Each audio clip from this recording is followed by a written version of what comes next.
አሁን ስለ ብዙ ይነገራል፣ ስለ ዘረኝነት ይላሉ። እኛ ዘረኝነት ያደረግነው ነገር ምንም የለም። የድሮ አባቶቻችን ምን እንደሚሾሙት ጵጵስና ሲሾሙ አይ እኔ ለረኝነት አልሆንም ብለው በማታ በሌሊት ጠፍተው ታስሮ ነበር የሚሾሙት። አሁን ግን ሹመት ሰው የሚቀበለው በመግደል። የሚገርመው ነገር ደግሞ ቤተክርስቲያንን ማገልገል ሳይሆን የሚፈልጉት ቤተክርስቲያን ቁጭ ብድግ ጎንበስ ቀና እያለች እንድታገለግላቸው ነው የሚፈልጉት እነዛ ሰዎች ማለት ነው። እባካችሁ የታሪክ ስህተት እንዳሰሩ። እኛ የሁሉም አባት እንጂ አንድ ወገን አባት ብቻ አይደለም። በቋንቋው ህዝቡ ይማር፣ በቋንቋው አገልግሎት ያግኝ ብቻ ነው የኛ ዓላማና እቅድ። የኦሮሞ ቤተክርስቲያን አንድ ጊዜ ተከፍተልንና ማዕከል አድርገን አንተን እዚሁ ፓትርያርክ አድርገን እናስቀምጣለን። የምትፈልገው መኪና ይገዛላል፣ ቤት ማንኛውንም ነገር አድርገን ለአንድ ፓትርያርክ የሚገባውን ክብር ሰጥተን እናስቀምጣለንና ይሄንን ፍቀድልን አንተ ነው ያሉኝ። ጵጵስና ኃላፊነት ሳይሆን ጵጵስና የሚያስገኘውን ጥቅም የሚፈልጉ ሰዎች ናቸው። ያ ነው የተገለጠው። ስለዚህ እነዚህ እንዴት አድርገን ነው ልንጠቅሳቸው የምንችለው? እነዚህ ሰዎች እኮ የሚፈልጉት ስልጣንና ገንዘብ እንጂ ቤተክርስቲያን ኦሮሞንም እኮ አይደለም። ይቅርታ አድርገልኝ። ይሄ መከረኛ ህዝብ፣ ይሄ በቋንቋ ተከፍሎ መከራውን የሚሰቃይ ፖለቲከኛው የሚጨፍርበት የጥቅመኛ ጥራዝ ነጠቅ የሚያሰቃየው ህዝብ አሳዘነኝ። ፖለቲካ ሃይማኖት ውስጥ አይግባ። አቡነ ማትያስ። ሰላም ጤና ይስጥልኝ። እንዴት አላችሁ? በመላው ዓለም የምትገኙ ውድ የዮአብ ሚዲያ ተከታታዮች እግዚአብሔር የተመሰገነ ይሁን። እንግዲህ ዛሬ አንዳንድ ነገሮችን እንድንመለከት ወደ እናንተ ተመልሼ መጥቻለሁ። ዛሬ እንግዲህ ከምንመለከታቸው ነገሮች ከብፁዕ አቡነ ሳዊሮስ ጋር በመሆን ብፁዓን አባቶችን ሾመናል ብለው በጥር 14ቱ በወሊሶ የተደረገውን ነገር ሁላችንም እናስታውሳለንና አንዱ ሊቀ ጳጳስ ከዛ ኢንተርቪው ሰጥተዋል። እንግዲህ በሀገር አሜሪካን ፕትርክና አልፈልግም ብዬ ነው የመጣሁት ይላሉ። ይህን እናያለን። ብፁዕ አቡነ ሳዊሮስም ሰዎች እኛን እንደሚሉን አይደለንም፣ እኛ ዘረኝነትን አናውቅም፣ እኛ ከብሔር ብሔረሰቦች ጋር ነው የኖርነው ብለው ሰፋ ያለ መልእክትም ያስተላልፋሉ። ያን እናያለን። እንግዲህ እንደሚታወቀው ብፁዕ አቡነ ሳዊሮስ እና ብፁዕ አቡነ ዲዮስቆሮስ በጠቅላይ ቤተ ክህነትና በቅዱስ ሲኖዶስ ጽሕፈት ቤት መሾማቸው ይታወሳል። ይህን ተከትሎ አቀባበልም ተደርጎላቸዋል። በአቀባበል መርሃ ግብሩ ላይ እጅግ የምንወዳቸው ቅዱስ ፓትርያርካችን ጠበቅ ያሉ መልእክቶችን አስተላልፈዋል። ያንን የምንመለከት ይሆናል። እስከ መርሃ ግብሩ ፍጻሜ አብራችሁን ቆዩ። የዕለቱንም ስንክሳር ከዚሁ ጋር አያይዘን እንመለከታለንና እስከ መርሃ ግብሩ ፍጻሜ አብራችሁ እንድትቆዩ በድጋሚ እየጠየቅኩኝ እስቲ በአቀባበሉ ላይ ቅዱስ ፓትርያርኩ ያስተላለፉትን መልእክት እንመለከታለን። በዛሬውም ዕለት በአዲስ አበባ ሀገረ ስብከት ብፁዕ አቡነ ሕርያቆስም አቀባበል ተደርጎላቸዋል። ያንንም እናያለንና ተመልክተን እስቲ እነዚህን እንመለስ። ብፁዕ ወቅዱስ አቡነ ማትያስ በቅዱስ ሲኖዶስ ምልዓተ ጉባኤ በተመረጡ ጠቅላይ ስራ አስኪያጅና የቅዱስ ሲኖዶስ ዋና ጸሐፊ የአቀባበል መርሃ ግብር ላይ ተገኝተው መልእክታቸውን አስተላልፈዋል።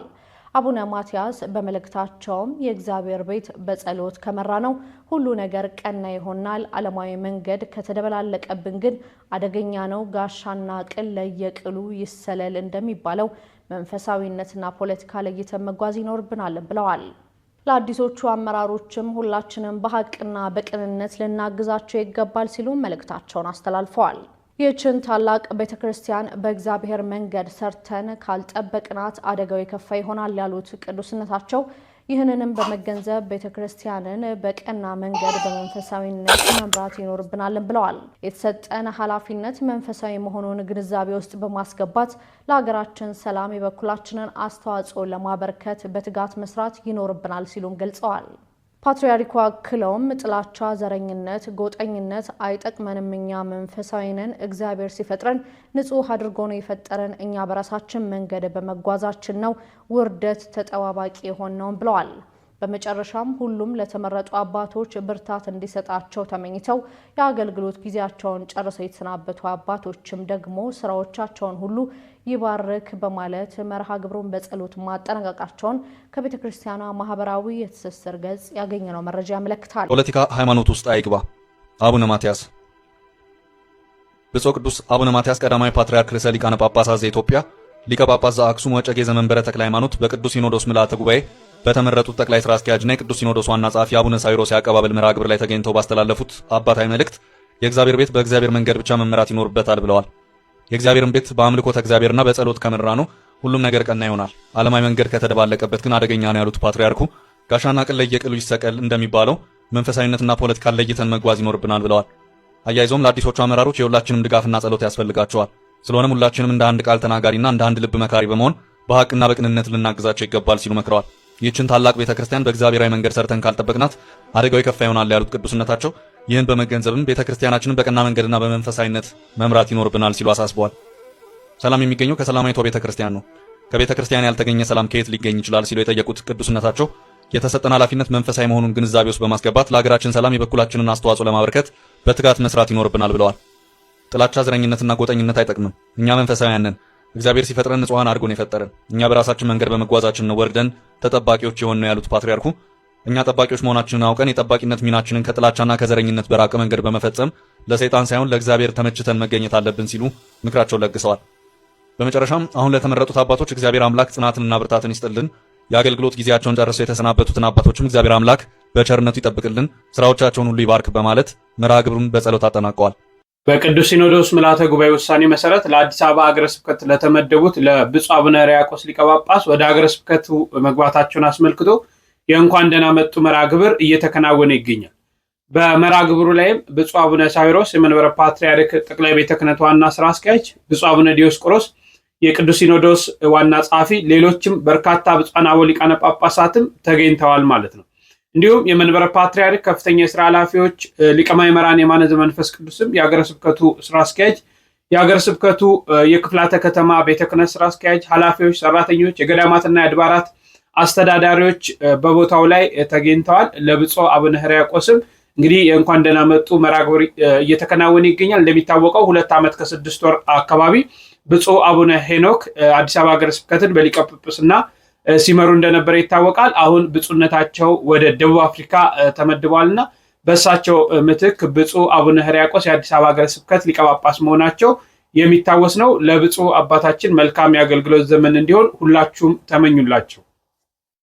እሺ፣ እንደተከታተላችሁት ነው የቅዱስ አባታችን በረከታቸው ይድረሰን። በተለይ ሃይማኖትንና ፖለቲካን መለየት እንዳለበት የቀደሙትን አመስግነው ደግሞ እነዚህም በርካታ ስራዎችን መስራት እንደሚጠበቅባቸው የእግዚአብሔርን ቤት በእግዚአብሔር መንገድ መምራት እንደሚገባም ሰፋ ያለ መልእክት አስተላልፈዋል ቅዱስ አባታችን። በድጋሚ ቅዱስ አባታችን በረከታቸው ይድረሰን። እስቲ ሲኖዶስ ስንት ነው? ስንት ሲኖዶስ አለ? እንዲሁም ደግሞ በሀገር አሜሪካን ምን ተፈጥሮ ነው ብፁዕ አቡነ ኤዎስጣቴዎስ ፕትርክናን አልፈልግም ያሉት? ሌላ ሲኖዶስ የለም። የኢትዮጵያ ኦርቶዶክስ ተዋሕዶ ቤተክርስቲያን ሲኖዶስ አንድ ነው። አንድ ሲኖዶስ፣ አንድ ፓትርያርክ ነው የምናምነው። ይህ ትክክለኛ ነገር ነው። ከዚህ ውጭ እንግዲህ ለመታገል ዝም ብለው አንዳንድ ጊዜ የሚባል ነገር አለ። ያ ደግሞ በሕገ ወጥነት ስለሚያስቆጥር ተቀባይነት የሌለው አካሄድ ነው እና በእኛ በኩል የተከሰተው ችግር ሆኖ እርቀ ሰላሙ ከተፈጸመ በኋላ እንግዲህ የሃይማኖት ጉዳይ አንዳንድ ጊዜ በሃይማኖት ይሞቱበታል እንጂ የሚባል ነገር አለና ሹመት አንድ ጊዜ ብቻ ነው የሚደረገው እንጂ አይደገም የሚል አለ። በእርግጥ እኛ የፈጸምነው ሹመት በቅዱስ ሲኖዶስ ወስኖ ሳይሆን ግብታዊ በሆነ ሰብረን ነው የገባ ነው ማለት ጥያቄው ስላልተመለሰ ወይም በመታፈኑ ማለት ነው እና መልስ ስለጠፋ በዚህ ምክንያት ከሕግ ውጭ ከቅዱስ ሲኖዶስ ውጭ ውሳኔ ውጭ የተደረገ ነው። የሆነ ሆኖ በእርቀ ሰላም በመታረቅ ያለቀ ነገር ቢሆንም አንዳንድ ሰዎች እኛ በቃ አንድ ጊዜ ተሾመናልና ወደ ኋላ እንመለስም ብለው ከኛም መካከል እኛም ከሾምናቸው መካከል የተወሰኑ ሰዎች አሉ። አሁን መንደር ውስጥ ዝም ብሎ የተቀመጡ አሉ፣ የተወሰኑ ቁጥሮች ማለት ነው እና ይሄ መንጠባጠብ የሚለውን ቃል ለመናገር የቻልኩት በዚህ ምክንያት ነው እና እነሱንም እንግዲህ በተቻለ መጠን እኔ እንደ አንድ ቅዱስ ሲኖዶስ አባል ይህ ሊደረግ አይገባም። እርቀ ሰላም ከወረደው ሁሉም ታርቆ ሲኖዶስ ያዘዘውንም መንግስት ያዘዘውንም ሁሉንም ተቀብለን እነዚህ ወደ መንደር ውስጥ የገቡትም ሰዎች እሺ ብለው ተቀብለው ከህዝብ ጋር መቀላቀል አለባቸው።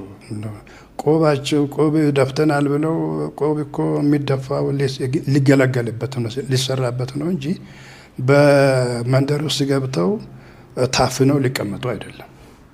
እንግዲህ ህገ ወጥ በመሆኑ ስራ አልተፈቀደላቸውም፣ ዝም ብለው ቁጭ ብለዋል ማለት ነው። እና ስለዚህ ወደዚሁ እንዲመጡ ወደ እርቀ ሰላሙ እንዲመጡ እኔ የበኩሌን ስራ እየሰራሁኝ ነው። ተስፋም ይኖራል ብዬ ተስፋ አደርጋለሁ። ይመጣሉ። እርስዎ ላይ ዘመቻ ሲከፍቱ የኦሮሞ ፓትሪያርክ ለማድረግ የሚል ነገር አንስቷልና ግን በመሀል ላይ የኦሮሞ እንቅስቃሴ በጣም የጠነከረበት ወቅት ላይ እንደዚህ አይነት የኦሮሞ ፖለቲከኞች እርስዎን እንደቀረቦት በግሌም ሰምቼ ነበር። እንደዚህ አይነት ሙከራ ነበር። እንደው ጥሩ አስታወስከኝ ሲሳይ፣ በጣም እኔም ረስቼው ነበር። እውነት ነው። አሜሪካ እንግዲህ ሁሉም ሰው የሚኖርበት ሀገር አይደለም እና ኦሮሞዎች ነበሩ እዛ። ስለዚህ ምንድን ነው ያሉኝ፣ ወደ ዋሽንግተን ዲሲ አካባቢ የኦሮሞ ድርጅት እንዳለ ታውቃለህ። እዛ ተጠርቼ ነበርና ምንድን ነው ያሉኝ፣ የአንድ ጊዜ ቸርች ክፈትልንና ገለልተኛ የሆነ የኦሮሞ ቤተክርስቲያን አንድ ጊዜ ትከፍትልንና ማዕከል አድርገን አንተን እዚሁ ፓትርያርክ አድርገን እናስቀምጣለን። የምትፈልገው መኪና ይገዛላል፣ ቤት፣ ማንኛውንም ነገር አድርገን ለአንድ ፓትርያርክ የሚገባውን ክብር ሰጥተን እናስቀምጣለንና ይህንን ፍቀድልን አንተ ነው ያሉኝ። ከዛ በኋላ አላደርግም ነው ያልኩኝ። ይህንን ማድረግ አልችልም፣ እኔ አላደርግም። የኢትዮጵያ ኦርቶዶክስ ተዋሕዶ ቤተክርስቲያን አንዲት ናት እንጂ የኦሮሞ ኦርቶዶክስ ተዋሕዶ ቤተክርስቲያን የሚባል ነገር የለም። ኦሮሚያ የሚባለው ሀገር በኢትዮጵያ ውስጥ ያለው አንድ ክፍለ ሀገር ነው እንጂ ለብቻው ተገንጥሎ መኖር አይችልም። እና ስለዚህ ብዬ ስቆጣ እንደው አይሆንም ብዬ ስላቸው በእውነት የተቆጡኝ ሰዎች ነበሩ። ይሄ የኛ ሰው አይደለም ነው ነመኬኛ ሞቲ ኩኒ ነመኬኛ ሞቲ ካባ ቱፊሳኒ ኑትርጋኒ ካባ አልብሰው ነው ወደኛ የላኩት እንጂ የኛ ሰው አይደለም ብለው ተቆጡኝ። እና ከዛ በኋላ እንደውም ችግር ያደርሱብኛል ብዬ ወደ ሆቴሌ ገብቼ ላፕቶፕ ነበረችኝ። ወዲያውኑ ላፕቶፕ ውስጥ ገብቼ ሰርች አድርጌ ትኬት ኦንላይን እና ራሴ ሬዘርቭ አድርጌ ሌሊት ጠፍቼባቸው ሄድኩ። በጣም ይገርም ነው። እና አድርጌ ያለው ለሰውም አልናገርም። ማን ብናገርም ውዳሴ ከንቱ የሚሰማኝም የለም በእውነቱ ከሆነ። ያኔ እንግዲህ ያው ትንሽ ሙቀት ነበር ኦሮሞ ሀገር ምናምን የሚል ነገር የኦሮሞ ወጣቶች እንቅስቃሴ ጊዜ በጣም እዚህ ያለው ሰው ትልቁን ስዕል እያየ የሚሰራ አለ። በሌላ በኩል ደግሞ ውጭ ነው ያ እንቅስቃሴ ኦሮሞ ሀገር ለመመስረት ነው። የኦሮሞ መጀመሪያ ወደዛ ከመግባታቸው በፊት እኮ ያደረጉት ነገር ኮንቬንሽን ነበር። እዛ ኮንቬንሽን በተለያየ ጊዜ የሙስሊም፣ የፕሮቴስታንት፣ የዋቄ ፈታ ተወካዮች ንግግር ሲያደርጉ የኦርቶዶክስ ንግግር አያደርግም ነበር። በዚህ የተነሳ ኦርቶዶክስ የሆኑ ያው የኦሮሞ ብሔርተኝነት የሚደግፉ ሁሉ ቁጣቸውን ገለጹ። የዛን ጊዜ የኦሮሞ ቄስ አተን ነው አሉ። የወቅቱ ክርክር እኛም ራሱ ሚዲያ ላይ ወጥተን የተናገር ነው። ቄስ አይደለም በፒኤችዲ ደረጃ ያሉ ጳጳሳት እንኳን አሉ ስላልፈለጉ ነው የሚለው። ይሄን ምናልባት ሰምተው ሊሆን ይችላል። ከዛ በኋላ እርሶ ወደ ማደን ሄዱት ማለት ነው ያኔ። በጣም ከዛ በኋላማ በቃ ምን እኔ በዚህኛው በምዕመናኑ በኩል ጦርነት፣ በኦሮሞ ማህበረሰብ በኩል የኛ አይደለም በሚል ጦርነት በመሀል በጣም ነው ተጎዳሁኝ። በእውነት ከባድ ነው። ከባድ ችግር ነው ያስተናገርኩኝ። እግዚአብሔር መቼም ከዛ ሁሉ አሳልፈው ከዚህ ያድርሶኛል። እኔ ጥሩ ነው የምለው ምንድን ነው መከራ መቀበል፣ መገፋት በጣም ጥሩ ነው። እኔ ብዙ ነገር ከዛ ተምሬያለሁ። ብዙ ጸጋ በረከትም አግኝቼበታለሁ። ከእግዚአብሔር ጋራም ለመተዋወቅ እኮ ግዴታ መፈተን ያስፈልጋል። በጣም ነው የማመሰግነው ብፁዕ ዶክተር አቡነ ውስጣቴዎስ። እንግዲህ አሁን ከዛ ሁሉ ነገር በኋላ ወደ ሀገር ቤት መጥተው የሲኖዶሱ አባል ኖት። የኢሉባቡር ሀገረ ስብከት እንዲሁም የመቱ ፈለገ ሕይወት መንፈሳዊ ኮሌጅ የበላይ ስራ አስኪያጅ ኖት፣ ወደ ኃላፊ ኖትና እዛ አሁን በተለይ እርስዎ ወደዛ አካባቢ ከሄዱ በኋላ ወደ ኢሉ አባቦራ አካባቢ ምን አይነት እንዴት ነው የህብረተሰቡ አቀባበል ተግባሮት? ደስተኛ ኖት በዛ በሚሰራው ስራ? በእርግጥ እውነት ነው ደስተኛ ነኝ።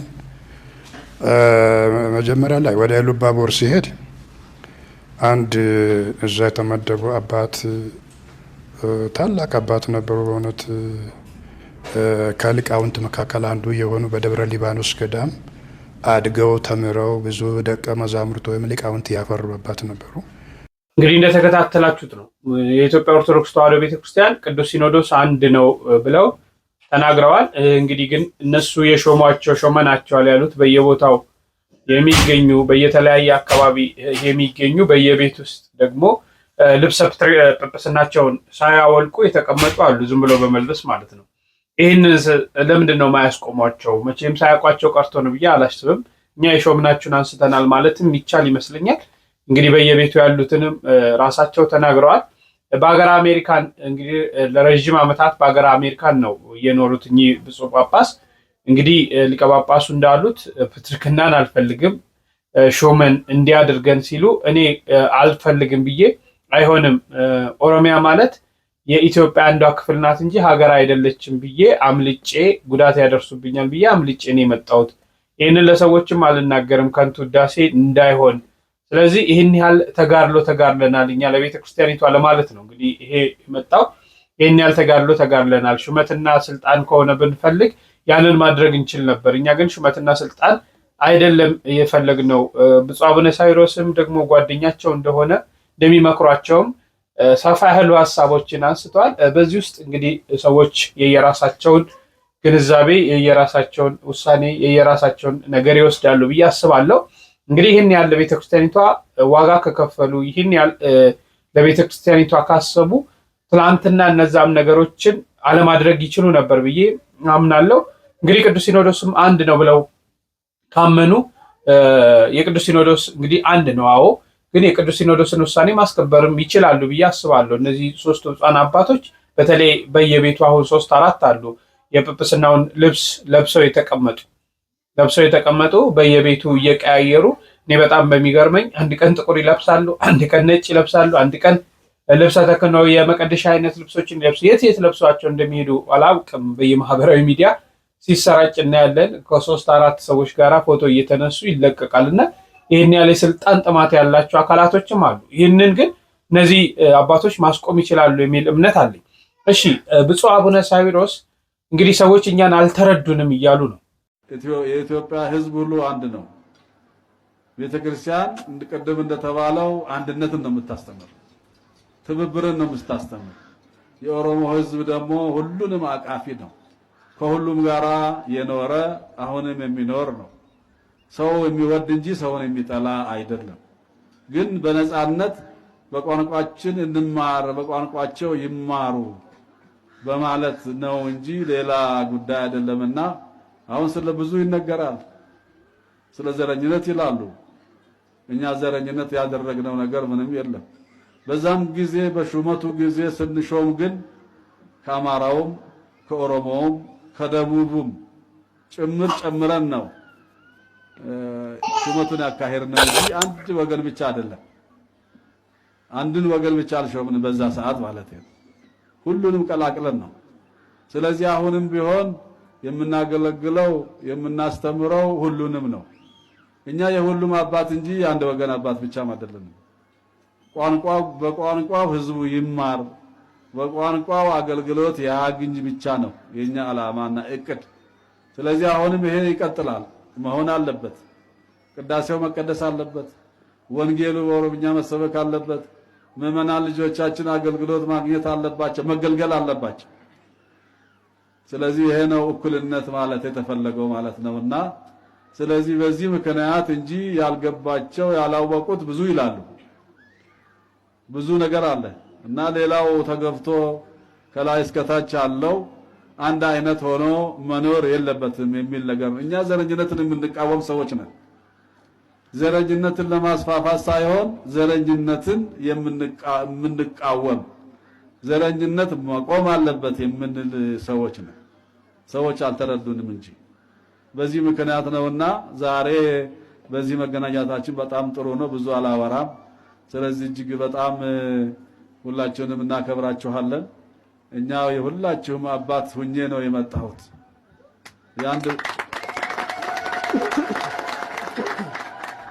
ሰዎች እንደሚያወሩት እንደሚሉት ሳይሆን እኛ ባለንበትም ከዚህ በፊትም በኖርኩበትም ከሁሉም ብሔር ብሔረሰብ ጋር ነው የኖርኩት። ሰዎች ግን የራሳቸውን ጥፋት ለመሸፈን ቀይረው ብዙ ያወራሉ፣ ብዙ ይላሉ፣ የራሳቸውን ወደኛ ያመጣሉ ማለት ነው። ስለዚህ በዚሁ መልኩ አባቶች፣ ሊቃውንት፣ የቅኔ ባለሙያዎች፣ ወጣት ልጆቻችን፣ ሰንበት ተማሪዎች ጥሩ አድርገው አመስግነዋል።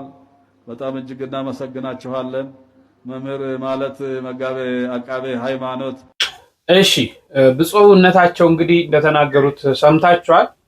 ሰዎች እኛን እንደሚያስቡን አይደለም፣ እኛ ዘረኞች አይደለንም በግልጽ ብለዋል።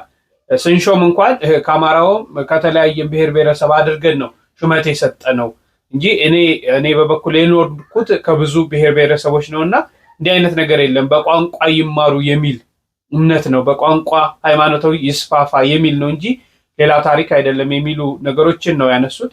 እንግዲህ ብፁዕነታቸው ውስጥ ያሁን ቦታውን ይዘውታል። አንዳንዴ ደጋግሜ ሁልጊዜ የምለው ነገር አለ። ብፁዕ አቡነ ሳይሮስ እንግዲህ ትላንትና ተገፍተን ነው፣ ትላንትና ቦታ ስላላገኘን ነው፣ አሰራሯ ትክክል አይደለም ብለው ሲተቹ እንደነበር የምናውቀው ነው። ዛሬ ደግሞ እንግዲህ እግዚአብሔር ፈቅዶ እሱ ሲወድ እሱ የሚሾምበት የራሱ መንገዶች አሉት። ቦታውን ይዘውታል። ምንድን ነው የሚደረገው የሚለውን በጋራ እንመለከታለን። ቅዱስ ሲኖዶስ ያሾሟቸዋል። በትላንትናው ዕለት በመንበረ ፓትርያርክ አቀባበል ተደርጎላቸዋል እና የኛ ሐሳብ ይሄ ነው እያሉ ሁልጊዜ ይናገራሉ። ያን ሐሳባቸው እንዴት አድርገው አሁን ቦታውን ሲያገኙት እንዴት አድርገው እንደሚያስፈጽሙት በጋራ የምንመለከት ይሆናል ብዬ አስባለሁ። ከዛ በኋላ እያንዳንዷን ነገር ህዝቡ መካከል ያለውን ነገር ማጉላት ይቻላል። ያው ቅዱስ ሲኖዶስ በቀኖና መሰረት ተመልሰዋል፣ ይቅርታቸውን ተቀብለናል ብለዋል። የቅዱስ ሲኖዶስን ውሳኔ እንቀበላለን። ግን በርካታ ደም ፈሷል፣ በርካታ ነገር እንደተካሄደ ይህም በተለይ ዛሬ ላይ ወላጆቻቸው በዚህ ምክንያት በሹመቱ ምክንያት ልጆቻቸውን ያጡ ልጆች ሆነው ወላጆቻቸውን ያጡ ምን ያህል ውስጣቸው እንደሚቆስል እንደሚደማ እናውቃለን። ግን እግዚአብሔር የፈቀደው ነው የሚሆነውና እኛ ደግሞ ከአባቶቻችን ስር ነን እንጂ በላይ አይደለንም። የአባቶቻችንን ውሳኔ በጸጋ በደስታ እንቀበላለን። ምን እንደሆነም ደግሞ ወደፊት በጋራ የምንመለከት ይሆናል። እናንተም በዚህ ላይ ሀሳብ አስተያየቶቻችሁን ስጡ። ምናልባት በውስጣችሁ ከፍተኛ መንገብገብ ከፍተኛ ስሜት ሊኖር ይችላል። ግን አሁን ስራውን ለእግዚአብሔር እንስጠው። ለእግዚአብሔር ሰጥተን እሱ ታምር ሊያሳየን ይሆናል። እነዚህ ሰዎች እውነት ለቤተክርስቲያን ያስባሉ ወይስ ቤተክርስቲያኒቷን ለማጥፋት ነው የተነሱት የሚለውን መመልከት እንችላለን። ብፁዕነታቸውንም ብፁዕ አቡነ ሳይሮስንም በስራቸው ልንተቻቸው፣ በስሮቻቸው በሚሰሯቸው ተግባሮች መተቸት እንችላለን። ለምን? ቀድሞ ምን መስራት እንደሚፈልጉ ስለምናውቅ እድል ስላልተገኘ ነው እንጂ ቤተክርስቲያኒቷን አንድ እርምጃ ከፍ ማድረግ እንደሚችሉ ተናግሯል። ያን ማያደርጉ ከሆነ ከስር እየተከታተልን እኛ መንገድ ማስያዝ እንችላለን ብዬ አስባለሁ። አሁን ግን የቅዱስ ሲኖዶስን እና የመንፈስ ቅዱስን ውሳኔ መቀበል አለብን ብዬ አስባለሁ። እሺ እስቲ ዛሬ ታላቅ በዓል ነው በቤተክርስቲያናችን የሚከበረውና የዕለቱን ስንክሳር ሰምተን እንመለስ። ነገ ግንቦት 26 ደረሰ። በጉጉት የምንጠብቀው የታላቁና የድንቁ የፈጥኖ ደራሹ የሩህሩሁ የየዋሁ አባታችን በጸሎትህ አምኖ በቃል ኪዳንህ ተማጽኖ የለመነኝን ሁሉ በህሊናው ያሰበውን በልቦናው የወሰነውን እፈጽምለታለሁ የተባሉት ኮፒሊንክ ማድረግ እንዳይረሳ። አንተን ወዳጅን ገድልህንና ቃል ኪዳንህን ያቃለለውን በሙሉ ፍጹም በቀልን እበቀለዋለሁ የተባሉ እንደ 24ቱ ካህናተ ሰማያት በሚቆጠረው ማዕጠንታቸው መቅሰፍትን የሚያስወግዱ 5 መቅሰፍታት የሚያስወግዱ ከደጃቸው በምትበቅለዋ የቃል ኪዳናቸው ሎሚ ደግሞ ከካንሰር ጀምሮ ማንኛውንም አይነት ደዌ የሚፈውሱ በተሰጣቸው ልዩ ቃል ኪዳን ስማቸውን ከአምላካቸው ከኢየሱስ ክርስቶስ ጋር አስተባብሮ ለጠራ የጠላትን ወጥመድ በጣጥሰው የሚጥሉ ታላቅ አባት የገድልህን መጽሐፍ የጻፈውን ያጻፈውን የሰማውን ያሰማውን ቁሞ ሲነበብ የሰማውን በእውነተኛው የመንግሥተ ሰማያት መጽሐፍ እጽፈዋለሁ።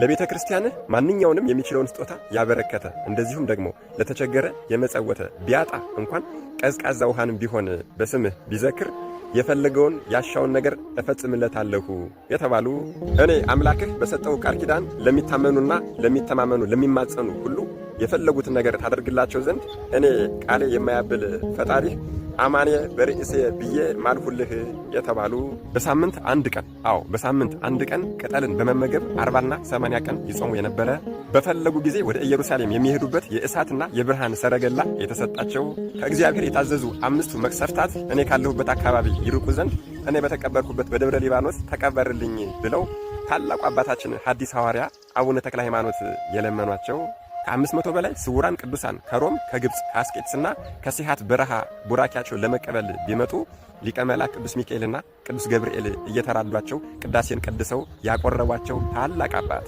በደጃቸው የተቀበረን አፈር ከማያስበሉት ከታላቁ አባታችን ከአቡነ መልከጼዴቅ ዘሚዳ የምንኩስና ቆብን የተቀበሉ እጅግ በጣም ይገርማል። ለአንተ ለወዳጄ የማቴዎስና የማርቆስን ወንጌል በምታነብና በምትጸልይ ጊዜ ወደ ፈለክበት ቦታ የምትሄድበት የብርሃን ሰረገላ እንካ ሰጠሁህ።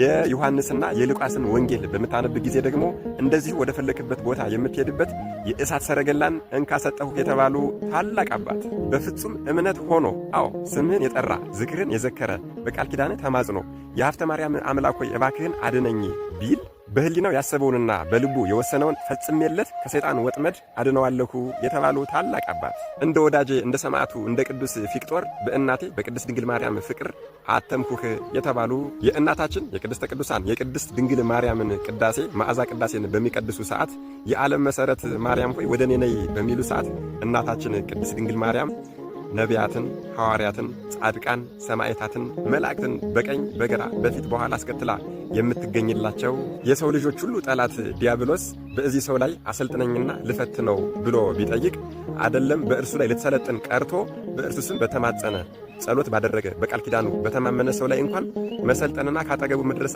አትችልም የተባለላቸው ገና በልጅነታቸው ምንም ሳያውቁ እግዚኦ መሐረነ ክርስቶስ እያሉ ያደጉ እኒህ ከአምስቱ የምድራችን ክፉ መቅሰፍታት ማለትም ከመብረቅ ከረሃብ ከቸነፈር ከወረርሽኝና ከእሳት ቃጠሎ የሚሰውሩት ነሐሴ 26 ጽንሰታቸው፣ ግንቦት 26 ልደታቸው፣ ህዳር 26 ደግሞ ዕረፍታቸው ተከብሮላቸው የሚውሉት ታላቁ ኢትዮጵያዊው አባታችን ጻድቁ አቡነ ሀብተ ማርያም ቅዱስ ነገ ግንቦት 26 የልደት በዓላቸው ነው።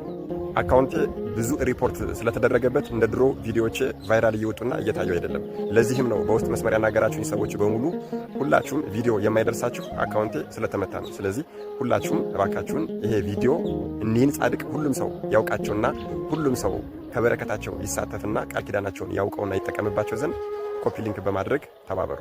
መድኃኔዓለም ኢየሱስ ክርስቶስ ከታላቁ ኢትዮጵያዊ አባታችን ከአቡነ ሀብተ ማርያም ረድኤት፣ በረከት፣ ምልጃ፣ ቃል ኪዳን፣ ጥበቃ፣ ፍቅር አይለየን። አሜን። ይቆየ። እሺ መምህሮቻችን እግዚአብሔር አምላክ ቃለ ሕይወትን ያሰማልን። ከጻድቁ ከአቡነ ሀብተ ማርያም በረከት ረድኤት ሁላችንንም ይክፍለን። እንግዲህ በሌሎች መረጃዎች እስክንገናኝ ለዛሬ ያስኩት ይህን ይመስላል። ላይክ እና ሼር ማድረጋችሁን፣ ሰብስክራይብ ማድረጋችሁን፣ ሐሳብ አስተያየት በኮሜንት ሴክሽን ላይ መስጠታችሁን እንዳትረሱ። ሰላም ሁኑልኝ።